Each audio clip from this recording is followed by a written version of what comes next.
You're listening to 95.3 FM, WHRB Cambridge. We are here in Austin, Texas at South by Southwest with a giant dog. Woo! Woo! Good to see you guys. We're in a green room at Barracuda. Very dark green room, but it's okay. We got a light going. How are you guys enjoying the fest? It's amazing. I feel like a wonderful human being. I'm so glad. How does it also feel to host as Austinites locally? It's cool. I mean, it's good to play a place like this. Yeah. We've been playing a bunch of weird spots that we never usually play, but this feels like home. We know the owners. Like, I worked here for a little while, so. Oh, nice. Yeah, it's cool. Yeah, Austin has just so many spots, but I'm sure it feels like a little like home, but like.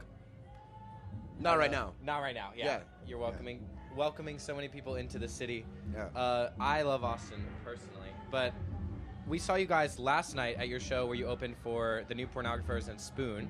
Yeah. Which was that was a really sick show. I loved your outfit as well.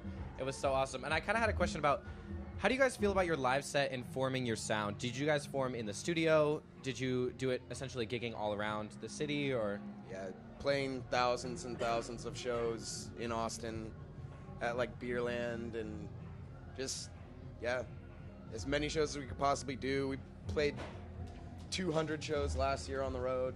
Wow. Yeah. Wow. That's really awesome. I particularly wanted to ask about your live show as well because I feel like there's there's almost a performance art aspect of it, especially with what Sabrina does on stage.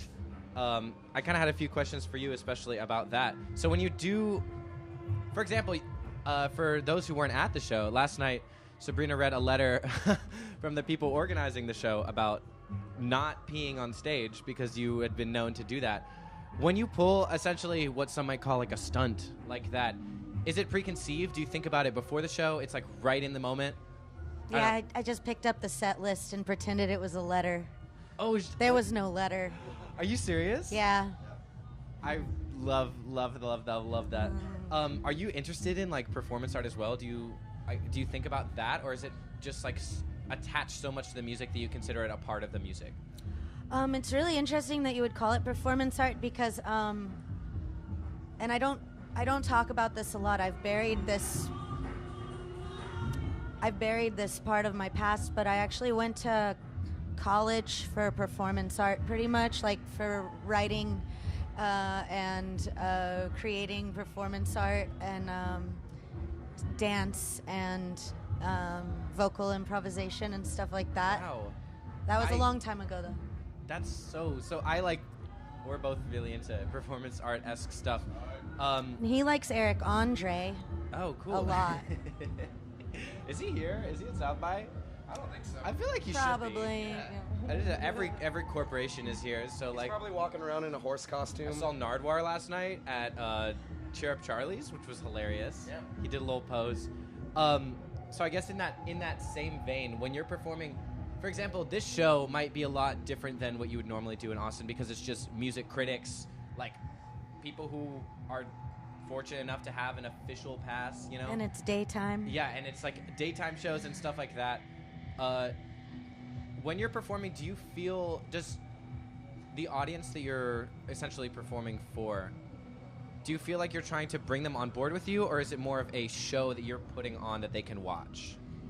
That's a good question because it totally varies. And Yeah.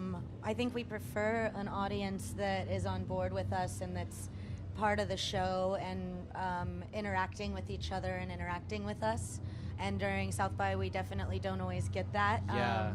We played this really balls to the wall set on Monday night at Antone's for Capital One, and it was just a lot of people with their hands in their pockets. They were like blinking, Yeah.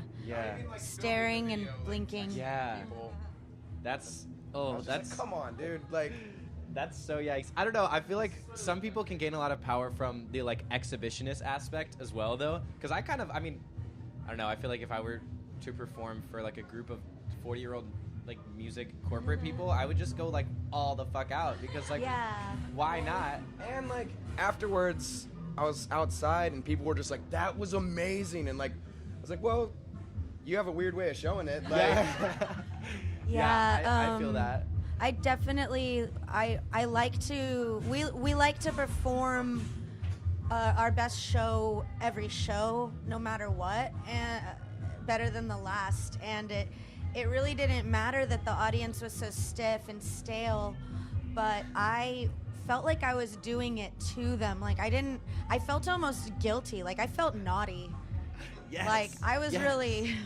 We are about being naughty. Speaking actually on that same thing, your outfit last night. Speaking of naughty. Your outfits last night was like so incredible. It was like this red leotard with like a hood thing on it. It's the boxing outfit. Boxing, yeah.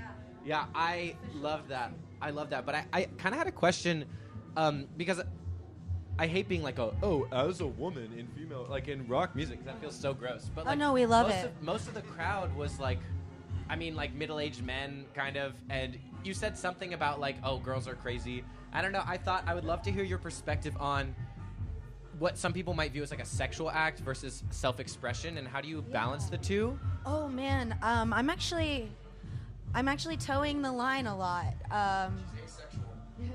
Yeah, I do. I'm celibate and asexual, so that makes it easy. I definitely think I get misunderstood sometimes on stage. A writer, a journalist the other day said to me in that outfit, that red hooded leotard, he's like, "You look like Little Red Riding Stripper," and he like laughed, like thinking it was gonna go over really well, and I was like, "Stripper, cool," and I walked away, and then he just kept Give me some fucking money. yeah, he kept like lurking. I know, I was like, if I was a stripper, I'd at least have Make money. yeah. some money in my pockets. But I mean, I don't mind, like, I guess I don't, now that I think about it, I don't mind being compared to a stripper, as far as like exhibiting myself and dancing to entertain people. But it's true, I don't get money thrown at me. One time a guy did put money in my costume. Ooh. And I think he was foreign and kind of misunderstood the situation. Is that in Memphis? It was actually in Brooklyn, strangely. But it's strange you should ask that, because I don't really have an answer yet. I mean, I've been doing this band for 9 years, and I really do put myself out there, and I do kind of show a sexual side of myself, because I think that it's really normal, and I like for people to get to see that and have their own like reaction privately, but I really don't like to know about their reaction. I kind of love that a lot. Yeah. I don't kind of love that. I love that a lot. Something you said last night, this is like kind of our last bit, but you asked for your last song if somebody wants to come up and put lipstick on you. And so we got some lipstick. It's Burt's Bees. It's from Whole Foods. Yes. I've never put lipstick on in my life, even on myself. So I'm sorry. Go in through advance. this together. Yes. Okay. Let's make this a moment. Do you want some too? No. Okay. Okay. You're supposed to go there. Yes. Okay. And then I'm really uncomfortable right now. Don't worry. It's good. We're good. Yes. Oh, this is a good color, Lana. Slightly aroused. Yes. That's what I'm going for. Oh, yes. I'm trying not to bust your lip a second time. Okay, yes. How does it? I got some on your it teeth. done? Oh, Are we no. Yeah, that's. Oh, there should be some on the teeth. I think that's the look. That's part of the look. Wow, I love it. And then you're supposed to go like this.